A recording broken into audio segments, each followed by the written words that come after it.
welcome to the Hypervoice. I'm your host, Stephen Morioka, and today I'm joined by Alex Underhill. Alola, Steven. And Matt Swanson. Hey, what's up, guys? Hey, everyone. This is a show all about Pokemon's Video Game Championship Series, also known as VGC for short. And today, we're going to go on a slightly different track and talk about EVO 2017, specifically Super Smash Bros. For Wii U being featured on television for the first time ever. It was broadcast on Disney XD. They broadcast at least the top 8, I know. Yeah, it was the top 8. Yeah, from winners and then up to losers and everything else beyond that. But it was a first for Super Smash Bros. For Wii U. Pretty exciting stuff. And you're gonna be wondering, why are we talking about Smash Bros. On a Pokemon show? Well, we're gonna try and bring out some, maybe little parallels or relationships that maybe we can learn from their system and how things are working. But first off, we'll get to talking about the event and just Smash on TV for a bit and then comparing it to Pokemon. But why don't we start with this? Do you guys think VGC will ever make it to TV? Be honest. No. No, okay. So we have a no. And Matt, what about you? I'm not gonna go one way or the other on this one. I think it's really up to TPCI on whether or not they think they can achieve that goal. If the scene is large enough, and esports is growing and expanding. It already is because of all the different investors and stuff going into esports. I think it's possible. Maybe not now, maybe sometime, I don't know, maybe like 5-10 years from now. Yeah, I don't know. I see what you mean, like with the growth of esports in general, maybe that'll give Pokemon more of a chance. Yeah, you've already seen, like, ESPN, for example, has shown at least somewhat of an interest in certain esports, so like the more popular ones.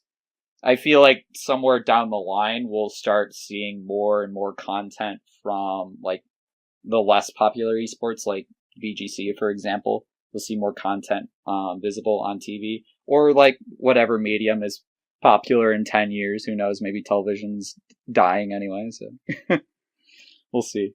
Yeah, that would be surprising. I'm also just gonna jump in here and say, I'm gonna say no, but of course it's always possible. Like, I just don't think we're a very good spectator sport, so why would you want to put something like that on TV? They're gonna have to seal deals with the networks as well, and I don't know if they're gonna buy into that. That's a good point. It is possible because I believe the Pokemon anime is now on Disney XD, funny enough. Yes, it is. Yes, that's so right. They do have at least some sort of relationship with them, and I have seen that Disney XD is trending towards broadcasting more esports and video game content on their platform. So that's why I'm saying it's not out of the question entirely. You know what game seems totally Disney is Splatoon. I know this is kind of a side note, but I could totally see Splatoon being featured on like Disney or something. Yeah, I think the thing with Splatoon right now is they need to scale up their tournaments a little bit more before that becomes kind of a thing. They hosted Splatoon at Smash and Splash 3 this past June, and I believe they only got maybe 20 teams total. So okay. It's 20 teams of 4, so that's about 80 people interested. Is that good or bad, or is that average? I would say it's probably average. I think the initial problems that Splatoon had were logistical in nature, mostly because of how the Wii U connections worked, I guess. Because I think you had to have 4 Wii U's, and then you had to connect them all through LAN. It was really dumb and complicated. So Splatoon 2 looks like it's fixing that feature. So you could just literally carry your Switch around and just play wirelessly, which is really nice. Everybody can have their own screen. So yeah, I think with the introduction of Splatoon 2, I think that will probably grow in popularity over the next year. But yeah, we'll see. Yeah, Maybe I just ARMS? thought I'd mention Splatoon just because it is like coming out this weekend, at least that we're recording this, so All right. kind of fun. But I guess, yeah, back to Smash and VGC. I do agree with Steven's point that Pokemon just isn't very much of a spectator sport, like we have all this like turn selection time where the commentators will definitely fill in that time by analyzing things and talking about potential plays as well as, player history and whatnot that they use to fill that blank time. But for spectators, it's just not so interesting. You're just going to see idle animations from the Pokemon, the players, putting their hands on their head and thinking, it's not the most interesting to watch compared to either crazier reactions if you have like face cams on like fighters or just, the action in the game. It's nonstop. There are just infinite reactions compared, when you compare it to something like VGC. You know what I think about our turn selection times is? I say it comparable to in real sports whenever teams take timeouts. And sometimes they go to commercial, sometimes they let the commentators just, work out plans and what the strategy is for whatever they're gonna do next. And that's pretty much what we have every single turn. Yeah. When you mention it, comparing it to sports, it makes me think of actually like football. Every turn, down, they have to set up another play. And so commentators have to fill that kind of gap. So it's almost similar in that way, but it wouldn't be really funny to show like replays because I feel like that's like what a lot of that dead time is filled as a replay from the last play. Yeah. And can you imagine if they did replays in VGC of the past turn?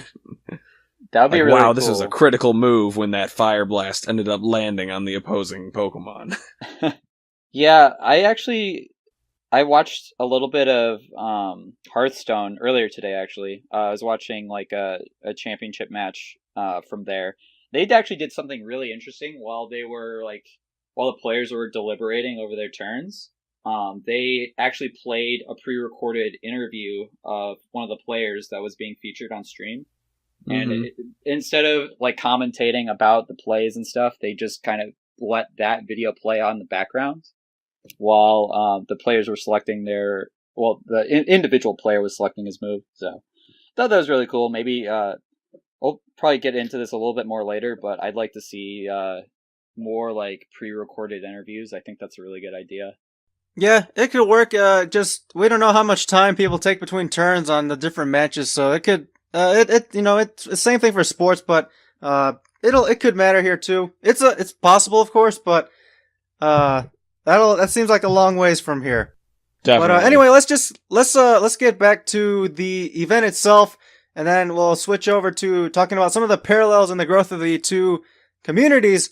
But what did you guys think of? I guess we can just jump straight to finals, unless you guys have another match you want to talk about. Like, what did you think about it? Just the way it was broadcast and featured, and how everything was set up and looked.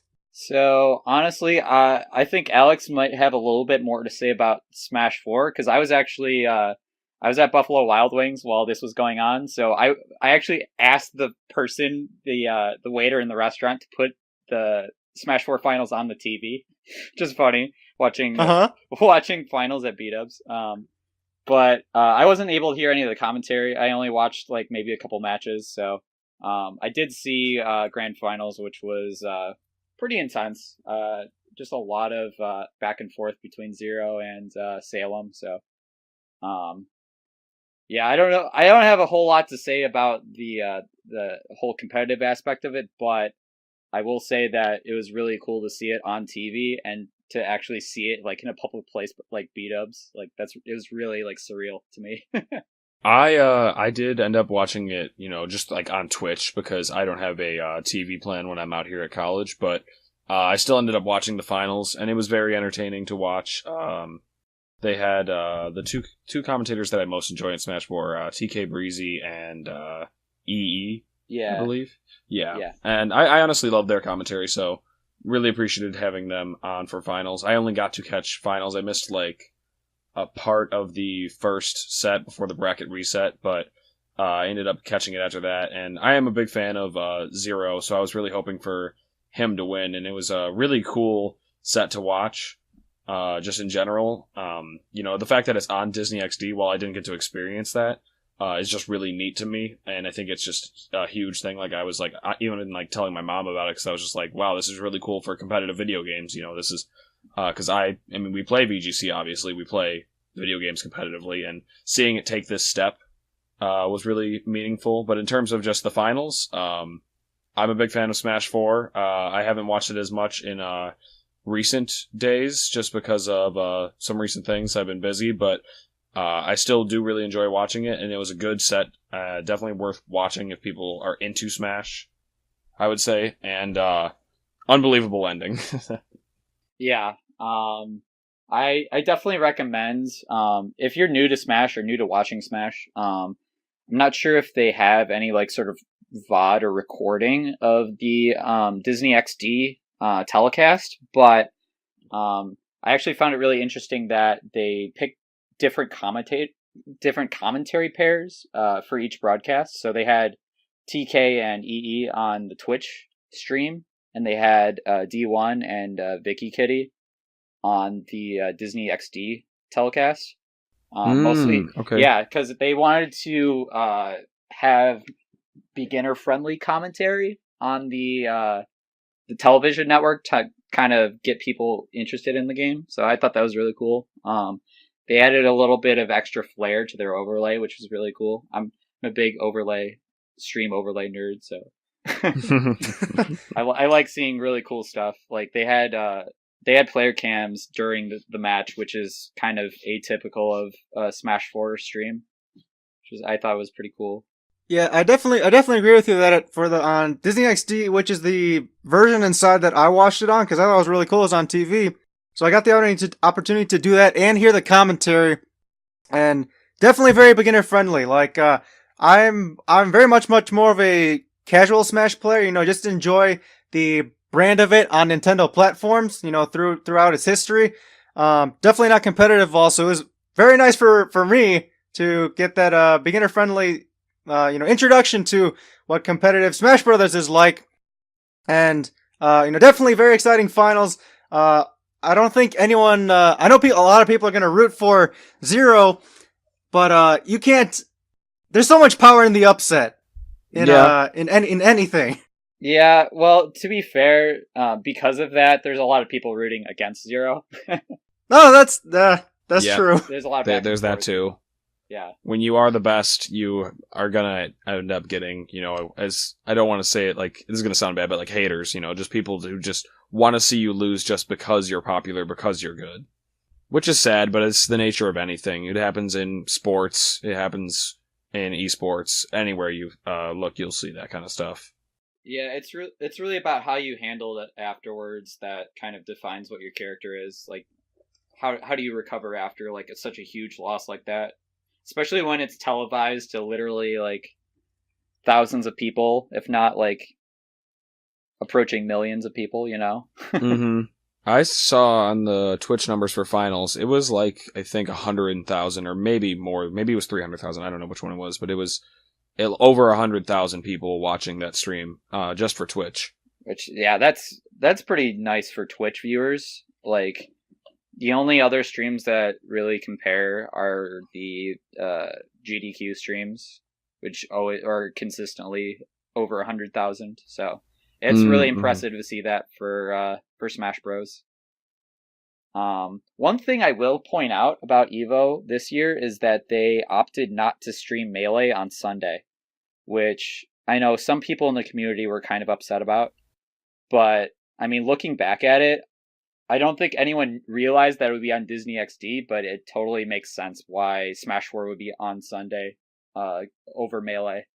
Because it's a lot more beginner friendly and it's a lot more marketable for the casual crowd that would be attracted by Disney XD. It's the most recent game, so that helps. Yeah, and that's totally why they did it, so makes sense. Yeah, definitely makes sense. But let's move on here to kind of relating this a bit more to Pokemon. And if you guys don't already know this, Matt is a Smash TO as well, so he knows a lot about that scene. So pretty much what we're going to do here is Matt's going to tell us a little bit about what he thinks are some of the parallels and differences between competitive Smash Brothers and VGC. So Matt, just start us off, and then we'll go from there. Well, I guess I'll just start off by kind of laying out where both scenes started. So if you look at Smash Bros in particular, that scene started around roughly 2002, 2003. So right about when the game came out, or when Melee came out. So you'll see a lot of old recordings of tournament matches from way back when. They were still using items in the game during competitive matches. Wow, that's hilarious. Yeah. That was pretty insane. They were using really weird stages like Poke Floats and Rainbow Cruise. If you're familiar with Melee, you know that those two stages are pretty weird. Yeah, they move a lot, which is kind of funny for a fighting game. Yeah. So, and a lot of the history in early Smash is covered. Covered in the Smash documentary, which is you can find it on YouTube if anyone's interested in watching that later. That goes over a lot of the history before, I'd say 2013 when it was put out. They're actually looking to update that. So if you're totally into Smash or want to know a little bit more about the scene, that the Smash documentary on YouTube just pretty much lays out everything. It's over 4 hours long. It's crazy. But yeah, going back to just kind of how the Smash scene came about. It's mostly when we're talking about tournaments, hosting tournaments. I mean, pretty much since the beginning of Smash, it's just been grassroots TOs. It's been individual TOs, no support or help from Nintendo whatsoever. And they market their own events. They push their own schedule, their own bracketing, rule sets, etc. So everything's laid out by each individual TO. Obviously, over the years, the rule sets have become very standardized across tournaments, and they haven't really changed that much. But the independence is still there in the sense that you have independent marketing and branding of each individual tournament, and you have sort of this, I guess, individual flair to each event. So every tournament has its own thing that it's known for. For example, Smash and Splash, for example, is known for taking place at a water park. It's a really cool experience to play Smash and then go jump in the pool. And yeah, there's plenty of events like that that have either some sort of flair to them or they're specifically focused on one type of Smash game. So for example, 2GG, which is one of the bigger Smash 4 organizations. They host Smash 4 exclusive events all over the country, mostly in California. But yeah, so every single event has its own flair, own TOs, own everything.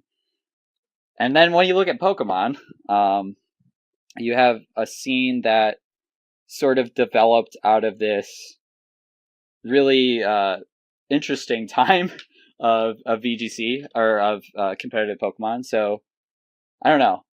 If you look at the history of competitive Pokemon, it's been kind of on two fronts. So you have the birth of competitive Pokemon, I would attribute to the online simulators and Shmogon forums. So the actual the independent sort of I guess competitive organization or whatever you want to call it. And then you have the official sanction events, which kind of started around 2005 with the Journey Across America tour. That it kind of basically expanded VGC out of that tournament series, which obviously they had a lot of growing pains, but they eventually settled on where we are today with the current format. I don't know. Correct me if I'm wrong about any of that VGC history stuff, Steven, but. Oh no, Matt, I think you're definitely right hitting the nail right on the head there. Definitely there's that division of what is more competitive, singles versus doubles, and it's small. It's always way back in the day. It was always small gun versus VGC. Yeah. So, but yeah, think Journey Across America was '06. Before that was like the Battle in Seattle thing in '05. But Journey Across America, I think, was announced like at the tail end of '05. Right, because they had like mall tours across the whole country, like for like 6 months or whatever. Yeah, it started in the winter or something, and then ended in the summer. So, yeah. Shout outs to that tournament, my very first competitive tournament where I got destroyed by Steven's brother, Wesley. Thank you for recording the VOD of that, by the way. I'm so glad that I have footage of me getting destroyed as a 5th grader. Yeah, over 10 years ago. It's crazy. I never knew I had it. Yeah. But yeah, going back on topic a little bit here. So yeah, like you kind of see how Smash and Pokemon kind of developed differently. So one was purely based on grassroots, and then you have Smash, or you have VGC, where it was kind of developed online on the Shmogon and simulator side of things, and then it was kind of developed in real life through VGC. So you had these kind of like, I guess, two different groups, like competing groups in the Pokemon competitive scene. Yeah, I don't know. It's seeing VGC evolve like that. I feel like maybe if TPCI had started doing tournaments earlier in Pokemon's like lifespan, maybe that format would be a lot more popular. Like VGC itself would be more popular than anything like online, you know. I mean, gosh, like seeing a Gen 2 competitive game would have been really cool. But I mean, we're at the present time, so obviously we can't go back and start VGC earlier. Yeah, I see what you're saying. It's kind of weird how VGC is branded as double battle, and it is, of course. And the competitive scene really started around that 2006 time with Journey Across America, which was the first big official doubles tournament.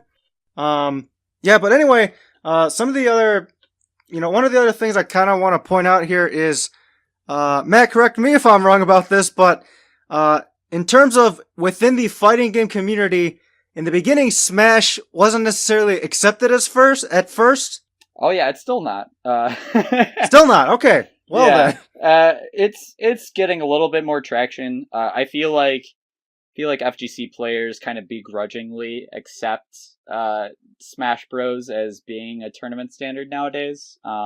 It's more because there isn't a whole lot of crossover between FGC and Smash. So like you have like all these Smash players going to EVO, for example. Like I guess the argument is from FGC, like certain FGC players that like Smash spectators and players don't appreciate traditional FGC games as much as FGC players appreciate all fighting games. So I guess that in itself, I suppose, is the one point of contention that's the Smash community has.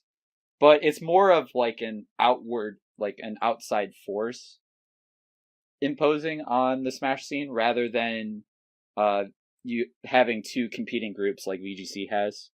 So like they're both in the same circle of competitive Pokemon, but they're like sort of at odds, Yeah, I see what you're saying. So something I do want to say about the Pokemon side of things is, VGC in particular, I feel like is something is in the competitive gaming community. I just feel like isn't really accepted as a competitive game, really. Like, honestly, I don't think we're respected. People don't even know it exists. Yeah, and that's where I would say the problem lies in right now. I feel like a lot of people are familiar with some of the more popular esports and like maybe casually will watch a couple tournament sets or events or whatever. So like even Smash, for example, like that has so much more publicity than VGC does. You really only see the publicity for VGC around Worlds or around internationals, for example.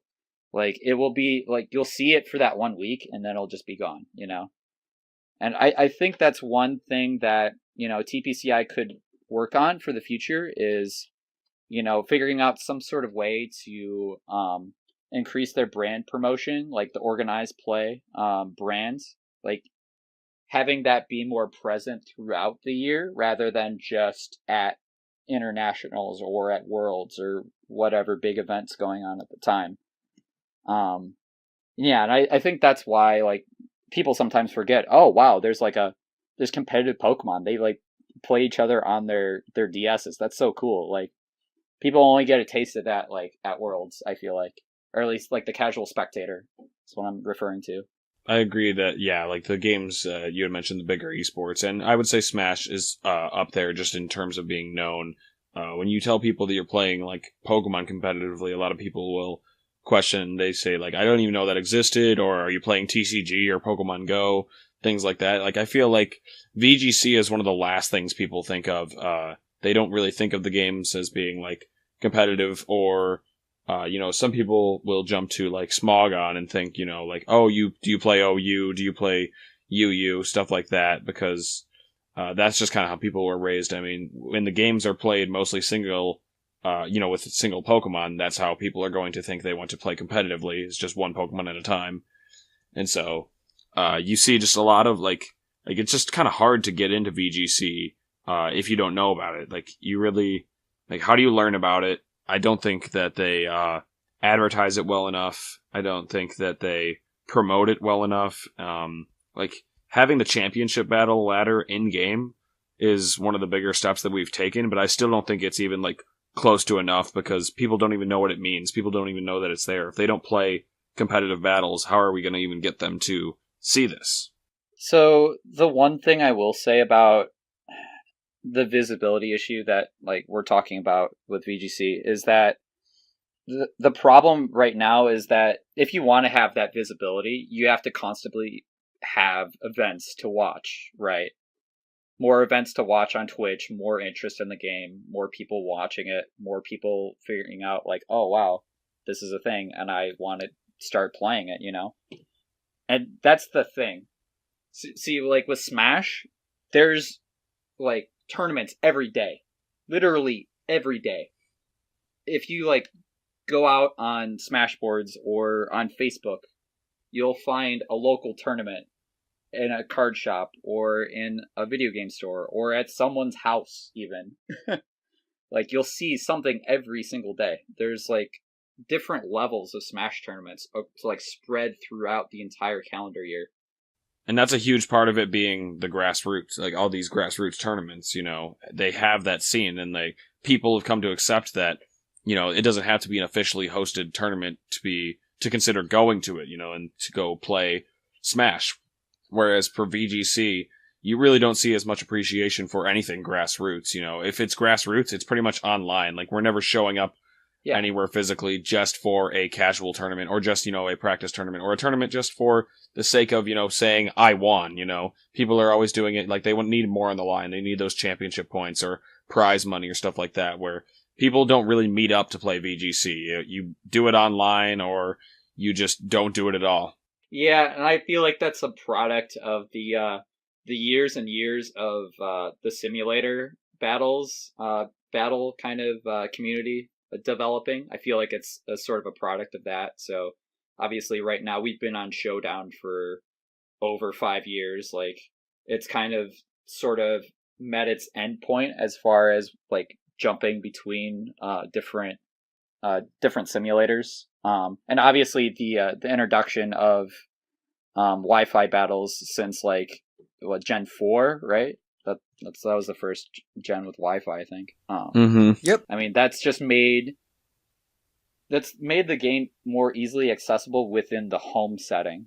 So not necessarily like, oh, you have to go out to a venue to play the game. No, you can just play it from home. See, the thing about Smash is that it wasn't grown over Wi-Fi. It was grown in person. That's a huge point. I agree. Yeah. People had to haul their TVs, their big TVs and consoles, to these really hot and sweaty venues. Like, it takes a lot more dedication to physically put yourself in a tournament venue than just open your DS and log on to BattleSpawn. It takes so much more, like, not necessarily like dedication, I would say more like initial motivation to like get off the couch and go into a live setting. It's also so weird to me. Two things that I want to mention is one, for VGC compared to Smash or pretty much any fighting game, those games have a minimal amount of unlocks that you have to do, where you have to unlock a character or, you know, unlock stages, get your game set to be completely ready for any kind of competitive play that you want. Whereas in VGC, you have to put in a lot more effort to get what you want ready for a competition, whether you're playing online or in person. You know, you have to get a team ready. You have to come up with what that team's going to be. And, you know, you have to put in that effort just to get ready for competition. It's not something that you can just show up, pick a character, and start playing at a in-person tournament. There has to be a lot more time put into it. Right. That's that barrier to entry. Yes, exactly. And that's a barrier of entry that doesn't exist for other esports. That's something not necessarily exclusive to Pokemon. Like, you see that in TCG games as well. Like, you actually have to physically buy cards, and you have to, like Hearthstone, for example, you have to buy packs in order to get a good deck. But yeah, it is definitely an inherent issue with VGC, or like any live competitive Pokemon, is that you don't have immediate access to those teams. If you contrast that with playing on Showdown, for example, like, you can just build a team and test it immediately. You don't have to worry about the actual getting the Pokemon phase, you know? Mm-hmm. And that's why I think Pokemon needs to, like, I don't know, I don't see it happening anytime soon, but they need to support some kind of feature like that, where it enables players to, you know, get Pokemon to test out super easily. Like, where you've been making them easier and easier to prepare. Breeding has been getting easier every generation, which is great. But we really need some kind of way for players to just kind of click the buttons, get what they want, and, you know, maybe some kind of like rental system where people are able to rent out the Pokemon they want, not actually use them for live competitions or anything in game, but just to be able to test an idea before they put in that effort to breed it. Because, you know, once you decide to breed something, you want it to be something good. You don't want to spend all this time getting things ready to find that it crumbles in the first like 10 matches. You want to, you know, create a concrete idea before you dedicate all that. The one thing I will say about that is that idea is at odds with the whole, like, philosophy behind Pokemon. So you have, like, when you first think of Pokemon, you think, gotta catch them all. That's, like, the philosophy. That's catching unique Pokemon in the wild, breeding them yourself. It's kind of weird because, like, the competitive side of Pokemon is at odds with, like, just sort of playing the game casually. They're like polar opposites almost. Because when you think of Pokemon casually, or at least on Twitch, for example, you think of shiny hunters, or you think of, like, breeding a bunch of Pokemon for hours and hours and just hanging out. Right, that or speed runs or Nuzlocks. Yeah, and there's so many different aspects to Pokemon. So, like, I feel like if Game Freak, for example, they focus on trying to appeal to competitive Pokemon players by, like, having, like, let's say just a rental system that lets you have whatever Pokemon you want. You can change their stats in game to whatever you want. I feel like that kind of destroys the whole, like, I'm going to collect them and train them up and they're going to be really awesome. So I don't feel like they can do that just because of the nature of the game they created. I don't know. Maybe I'm rambling a little bit, but yeah, that's my 2 cents on it. I don't think that's the route they should go. Yeah, I agree with you from that viewpoint, but I feel like, you know, if we were to suggest something like this to them, they would say, you know, they would give us an answer sort of like, oh, you guys have QR codes, just use those, you know? Like, yeah, that's what they'll say, yeah. I know, exactly. We've met you guys halfway, or maybe like a quarter of the way. Yeah, and I mean, that's probably the closest compromise they have right now for the competitive community. And honestly, that's probably okay. I'm sure like maybe somewhere down the line we'll figure out some sort of solution to make VGC a little bit more accessible to new players. But yeah, as far as like trying to fix things within the game, I think QR codes are as far as they can go right now. I think one other comparison that I want to draw that kind of makes VGC unique, and I was thinking about the other day, is that while in other games, yes, you get to pick your character and stuff like that, and that ends up making the game different if you wanted to switch characters or something like that. The format of the games pretty much remain the same throughout their entire life. You do see people figuring out what stages should be legal, stuff like that, and whether or not a character should be banned, or then they get update patches for balancing. But they don't see anything, I think, nearly as drastic as a format change, which is something we get to experience every year. Oh yeah. It's almost necessary for VGC. I say Yes. almost because I feel like they should only be switching maybe once every generation. So like have a defined rule set at the beginning, and then sort of like when the new games come out, obviously add some sort of rule set or some sort of clause or whatever. Instead of having like this sort of cycle of like, okay, now it's going to be a Lola Dex this year, it's going to be National Dex next year. Like, I'm going to be losing all of these cool Pokemon, and I'm going to have to like replace them with like these, I guess, sort of lesser picks. So like, I mean, for example, like I feel like Cresselia would have been really nice to have this year. Correct me if I'm wrong, but When isn't Cresselia a good thing? yeah, no, honestly, like Cresselia is Right? amazing. Yeah, I think we've just learned to accept that the format's pretty much, there's going to be changing every single year. There's going to be some sort of difference from one year to the next. It's never going to be exactly the same year to year. Yeah. And that's just something that's like, I think that's kind of cool compared to fighting games, because it keeps things fresh. Obviously, people are still enjoying Melee a ton, and that's good. But I'm sure since recent years, they probably had their bumps in the beginning, like I had said, finalizing stages and, figuring out what characters are worthwhile, and just other rule sets, like best of 3, best of 5. But pretty much the way things have been run is pretty steady. I'd say for probably the past couple of years. Oh, trust me, they are still No? changing the Melee rule set. So recently, this was a huge issue that came up. So do you know the player Hacks Money? Yes. Okay, so Hacks Money has had really bad hand problems through a good portion of his Melee career. Basically made this fight stick box called I think it's called box. It's just called box with spelled B0XX, so like 20XX. You're familiar with that whole meme. So basically TOs right now are looking at the legality of using a fight stick for Smash because of certain button input issues that I don't want to go too in depth about because it's a little bit nitty gritty and complicated. So they're looking at the legality of that.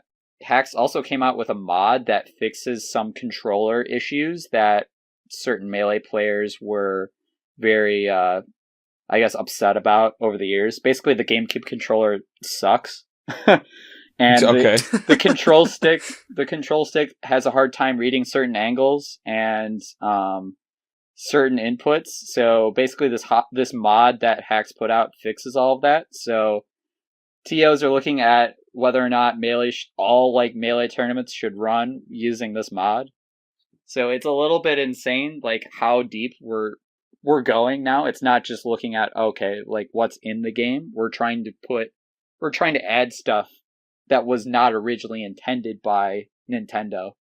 So we're like trying to mod the game. We're adding controllers. We're like adding all this stuff, and that's the point Melee's at right now. So they're done with just looking at how can we optimize this game's rule set.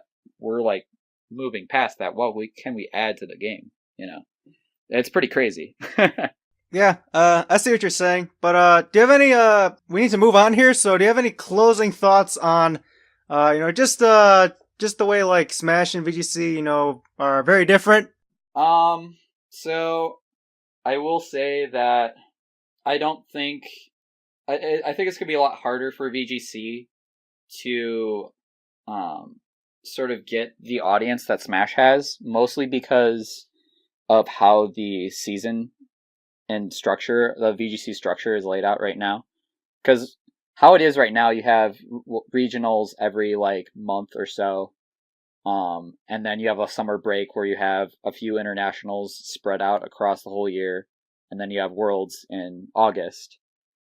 And I feel like right now the pace that VGC is at right now with their tournaments and how like frequent they are and how big they are is not even close to Smash. Not in the same ballpark, because you have Smash, you literally have a regional size tournament every weekend.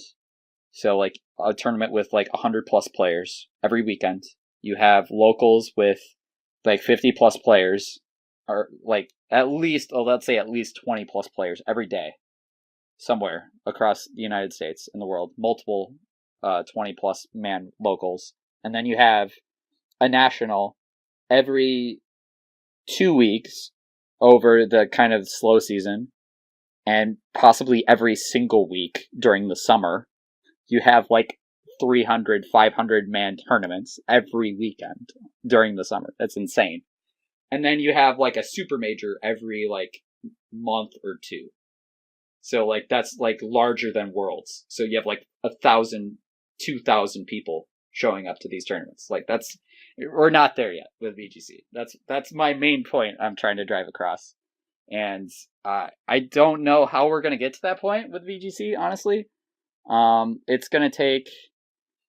I think it's gonna take either a lot more investment from TPCI, or sort of, I guess, an opening up of tournaments to grassroots organizers, or like a partnership with an established esports organization, because they have money. And if you want big tournaments, you need big money, and that's the main problem right now. So yeah, Okay, then. just yeah, different tracks. They're on different tracks right now. That's all I'll say. Yeah, so yeah, money's always a problem in the world. Always will be, I suppose. But hopefully we can find these solutions for some of our growth issues. Really quick aside here, Alex pointed out how our international, we had around 400 people, right? I think they specifically said 399, but around 400 people. This year, this was including all the other international players. So compared to the last few years, the number has been relatively the same, stagnant. So what that tells us is we're not really growing. Also, there's also the side effects of just the way the season played out, and people not needing to go to this event as much. There's another side to this, but we're not seeing growth in that respect with this final tournament here. What I will say about that aspect of it, I think that definitely the price tag of regionals and nationals has put off a lot of casual players. I say this more not knowing for sure like how much it's affected casual players, but as being somebody who didn't do very well at St. Louis regionals, when I was playing at the X4 tables, like super low, I didn't see any like in-game teams or like really poorly built teams. These were all like either meta teams or like respectable teams that I could see being played at a higher level. You see the skill floor has drastically increased over the past few years. But we're not bringing in the casual players. Right. And the skill floor has increased because the casual players have either gotten better legitimately and have risen up the ranks, or we just haven't kept them in. They've kind of left the scene before they really got started, before they got good.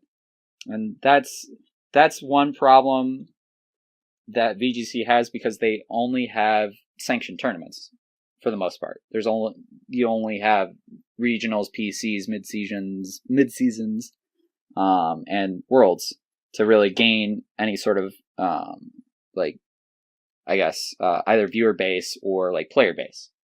And Smash has that all across the year at different levels. You can go to a local and spend $5 and play in a tournament, go 0-2, but you get to hang out and play with a bunch of really cool people, like, for the rest of the night, you know?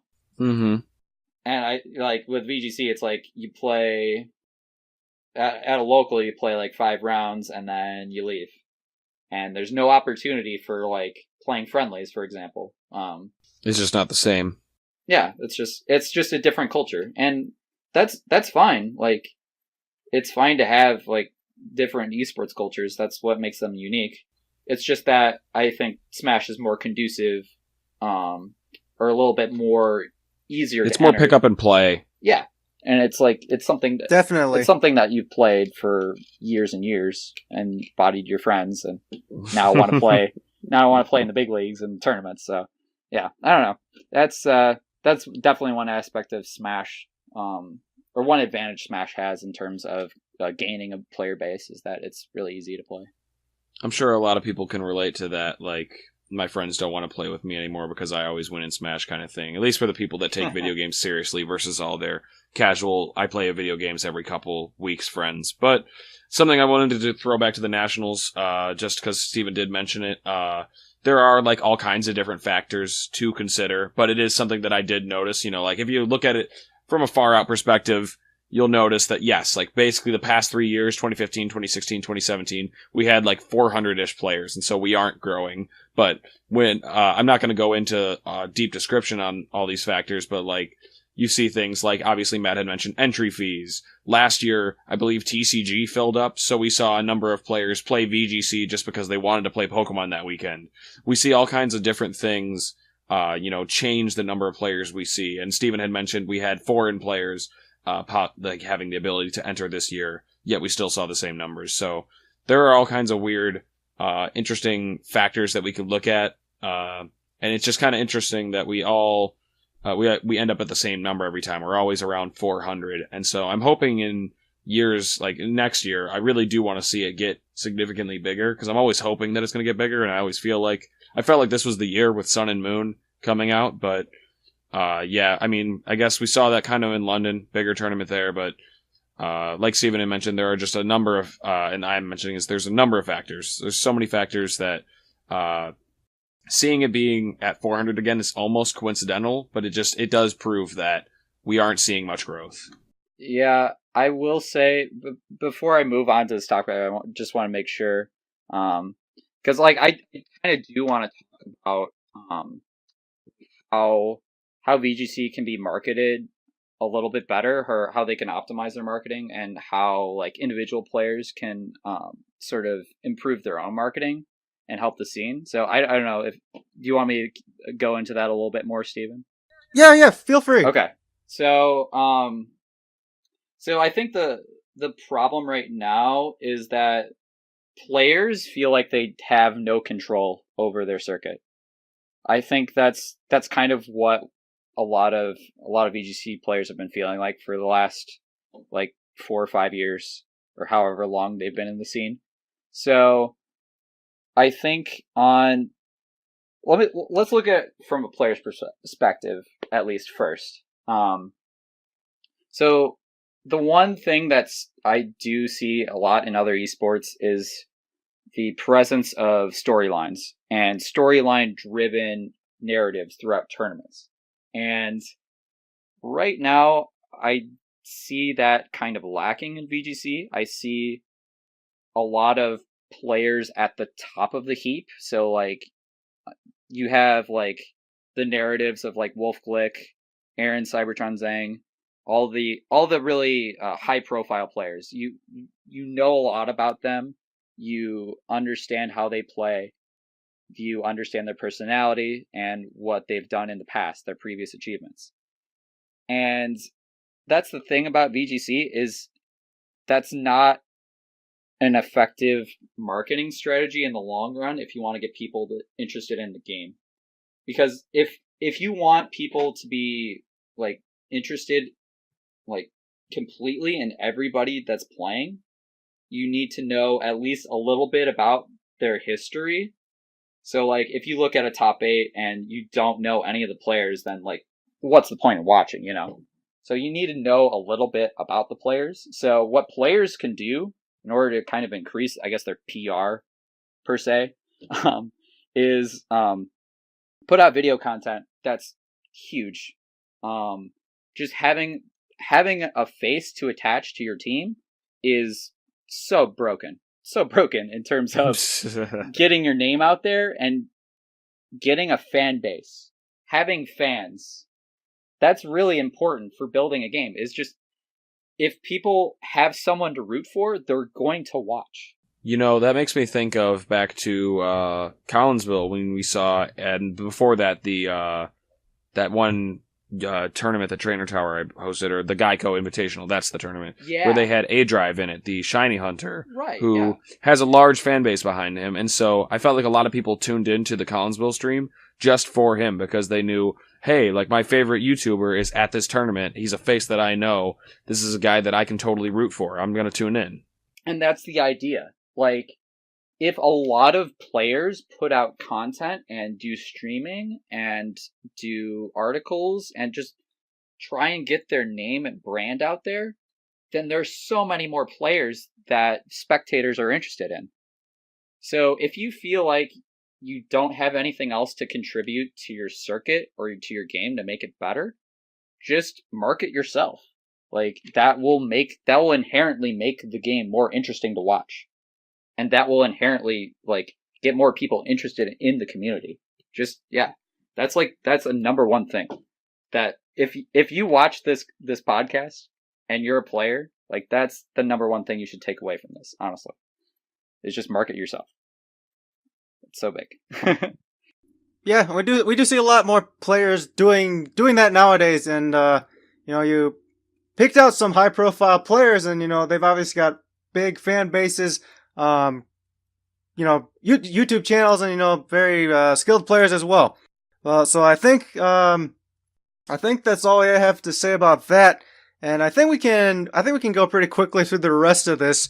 There isn't too much to discuss, but something we saw at the North American International, something that was kind of new and I hadn't really thought of before, was how they ran their top cut for day 2, how the players advanced into it. And essentially what happened was, what it was is all players with a record better than or equal to the lowest seed for cut, and for the, I think they call it, they want matching match points, the same amount of match points. Usually in the 8th seed, whatever that 8th seed would be, essentially what that 8th seed is your lowest seed that's the lowest seed in the bracket. And what they did for this one is, instead of we're going to have a straight up top 8 cut, we're going to have whatever that lowest 8th seed's record is, everyone who has that record or better advances. So, for example, this is pretty simple to understand, but if the 8th seed was 12-2, all records who are 12-2 or better would get to play. That's just hypothetical. We did end up seeing all, the 8th seed was 11-3, so all 11-3s advanced, and I think for this tournament we had 9th and 10th, get into that bracket because they're also 11-3. I think Paul Chula, who was a, finalist, was one of those 2 seeds, I believe. Mm-hmm. I think he squeezed in at just 10th and ended up, playing that fight to get into the top 8 game and winning it, and then, advancing all the way to the finals from there. Right, that extra playing round, which is funny because I think 2 years ago in 2015, he bubbled at 10th or 11th, doing the same thing. I believe he did. I remember that. Yeah. So, interesting to point out. I'm glad that they try to fix the bubbling issue, because as a player who's bubbled out of tournaments before, I know how disheartening that is. And even see some of my friends bubble out, it's really not a good, fun thing to have to experience, honestly. It really, I guess, disheartens you from playing the game. it's great that, they're finding solutions that, people haven't even thought of before to fix that bubbling issue that a lot of people don't like to see, especially at these bigger level tournaments. I hope that we continue to see it at the highest level ones, like, nationals and hopefully worlds, but I know Steven probably was going to mention it, but I know he feels that we should probably, continue this down the line, get it down to regionals, because that's something that could easily help make our next most competitive tournament considered a lot more like of a serious competition, something a lot of people will look forward to, because when you have that insurance that you can make it into cut for a certain number of wins or losses, you feel a lot more confident going to the tournament. You feel a lot more confident playing it, and nobody likes to see bubbles. Eliminating resistance just makes a lot of people happier, veterans or new players alike. Right, and this I don't know exactly what we'd call this system, but however this is being implemented, they just did it at the International. This is going to be part of the structure for the Anaheim Open. So they're testing this out clearly, and I'm really hoping that we can see this in the future, mainly because it gives you more reassurance that your record will be enough to get you into a bracket to at least give you the opportunity, give you a chance to play to win that tournament, ultimately.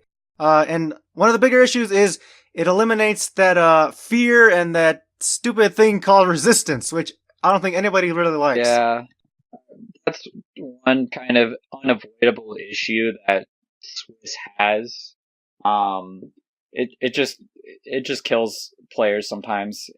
It's really an annoying tiebreaker to have, but that's really the only thing that you can do to break ties in Swiss rounds. So, what I will propose right now, it might be a little bit outlandish to enact for VGC. I was thinking maybe they could run like a waterfall style bracket. So, for those of you probably unfamiliar with waterfall style brackets, because I mean, honestly, it's it's a relatively new tournament format that was tested out. I think it was at Smash and Splash for the for Smash 64 bracket. Basically, what it is, you have in that format you have round robin pools, so everybody plays each other once in that pool. You basically have qualifying pools. You have the top player going into the top pool. So like a Division 1 pool, you have the second place player in the qualifying pool go into a Division 2 pool, and you have the third place player go into a Division 3 pool. And basically, you basically sort players into these pools, these division pools, based on how well they did in their first pool. And then what's really interesting about it is that players can basically climb up the ranks by placing out of each of their division pools. So whoever wins Division 3 pool will advance to the next highest pool, Division 2, and so on and so on. And then they make it, once you get past Division 1 pools, then you'll have a top cut bracket, essentially.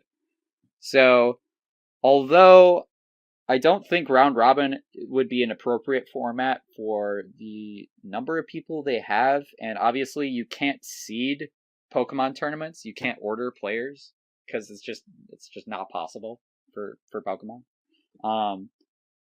What you could do is you could have a certain number, so you can do the same number of Swiss rounds, or maybe like cut down on the number of Swiss rounds. Maybe you only have like 5 or 6. You have all the XO through X2 players go into a certain collection, or like have them guaranteed into day 2 or whatever.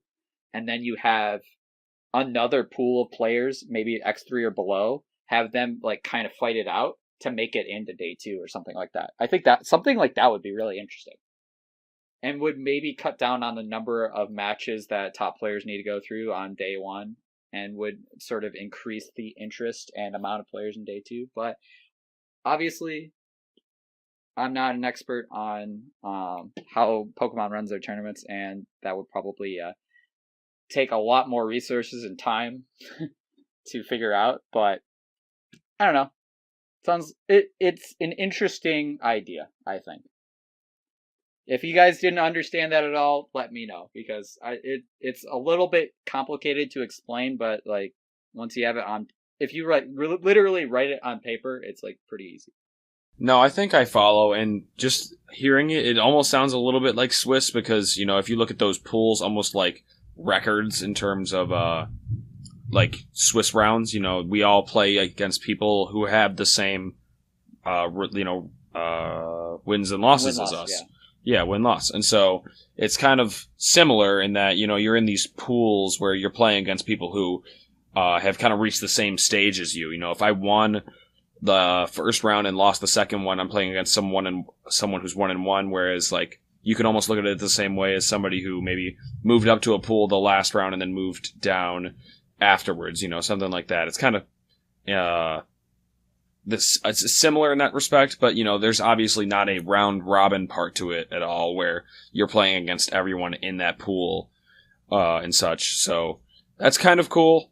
But like you said, I'm not sure how practical it is because you can't really assign seeds to people, as well as is there time to be running this kind of tournament? So the one thing I'll say is that you would probably run it the same as the current Swiss structure, but instead of basically eliminating everybody that's under X2, you would give them another shot in like a sort of a last chance qualifier pool, if you will.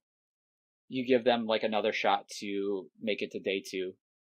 I don't know if that would be a good thing for VGC though, because then it's like, oh wow, you have this guy that lost like 6 times win the tournament or some crazy number like that, So I don't know. It's an idea to make the game a little bit more well, like give people more game experience, like real game experience. Because like right now the side event structure, while it's pretty cool to like play in certain side events, it's kind of fun. It's not the same as like playing like serious tournament matches that are like mean stuff, And that's why like Smash, for example, has a lot of amateur brackets, even though if players suck and get eliminated, they can go into an amateur bracket and play or have another shot at like victory and like doing well, But I mean, to be fair, like I think Nationals already does that with the day 3 singles bracket. So, whatever. Yeah, the options are there if they want to, try this in the future, they could give it a shot. I don't know if TOs would be willing to do something like this. I'd have to put a little bit more thought into how the structure would actually work, but yeah, I think maybe trying it out would be interesting for like a grassroots. I do like this new system though that they tried out at Nationals and that we will be seeing at the Anaheim Open. I do look forward to seeing how it's kind of adapted in the future, whether or not it's just the exact same or if we keep improving it from here. I do think it's really good. The Anaheim Open will be featuring another little change, but I think we're going to be talking about the Anaheim Open in total in a future episode. Just, dive into more in depth since we've already talked plenty today. And we want to make sure that we, give it all the focus that it deserves since it is an interesting and cool thing. Right. One last thing I want to say about this potential new solution for the future and how we can get this for our regionals and, maybe even lower level tournaments is the only thing I worry about if it can extend below regional level is just attendance. Because, sometimes we have 5 Swiss rounds in a tournament. I'm not necessarily sure I want to be seeing all 3-2s or 2-2s enter a bracket like that. So I feel like there would have to be some sort of kicker or something implemented. I'm not saying it's the right thing, but that's just how I feel about it. Yeah, I kind of agree. The one thing I will point out about that is the issue regarding variance. Like, you could either have, like, past the top 8, you could either have, like, 2 players at the same record as 8th place, or you could have, like, 10 players at the same record. It really depends on if they're at X2 or X3 or whatever the case may be. Yeah, it might extend the tournament longer than what TOs want at certain levels. honestly, for like PCs, I don't really see that being viable because of how low the attendance is at certain PCs.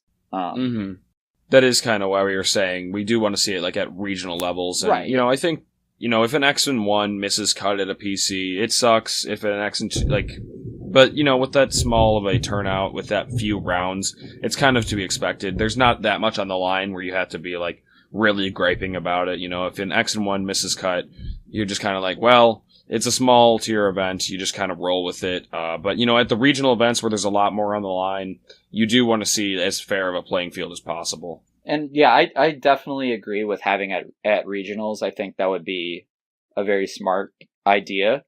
And I mean, realistically, it probably won't add too many players to the top cut bracket. So yeah, I mean, it's definitely doable. I'll say that much. If it might add like maybe another hour or an hour and a half to the stream if they have an official stream. But I mean, if they're willing to forgo that, by all means, more matches on stream, more chances for people to watch VGC. So Yeah, I mean, you're right about how it would only add probably just another hour of play. It's just another round on that second day of the bracket. So, in terms of the stream, they don't have to stream like 3 of all those playing matches. Like, just stream 1 and then move on, get to the top 8. yeah, I wouldn't go too deep into those matches. I probably have a few of those off stream. Gotta love scheduling streams, man. You do it for Smash too, honestly. It's pretty fun. Right? Yeah. Although we try and stream all of top 8 if we can. And that's double elimination, so you actually have more matches to watch. Oh, snap, that's right. No, yeah, that's right. That's exactly what I saw on the EVO stuff on TV. Yeah, that's the one big difference for Smash, is that most tournaments are double elimination. Some have round robin pools that feed into double elimination, and some have weird formats, although not too often. Alrighty, but I think that will do for this show. And thanks again to Matt Swanson for being on with us today. Yeah, no problem. I love talking about tournaments and stuff. It's what I'm trying to do, so for a living.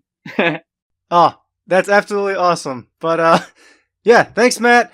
And you guys can find us on iTunes. You can leave us a review there. That would be awesome. And we also have an email, vgchypervoice@gmail.com. You guys can send us feedback or your questions to answer on the show. We'd love to talk about what you guys would like us to talk about. And lastly, we're all on Twitter. Matt, where can people find you? Well, people used to be able to find me at Swanner VGC, but the Smash community claimed me recently. So you can find me at Swanner SSB. So SWANNER SSB. Alrighty. And Alex, where can people find you? People can find me here at Lexicon VGC. And Steven, how will we follow you? I am at Super Morioka. Thank you so much for listening to the show. We hope you've enjoyed it, and stay tuned for more of the Hyper Voice.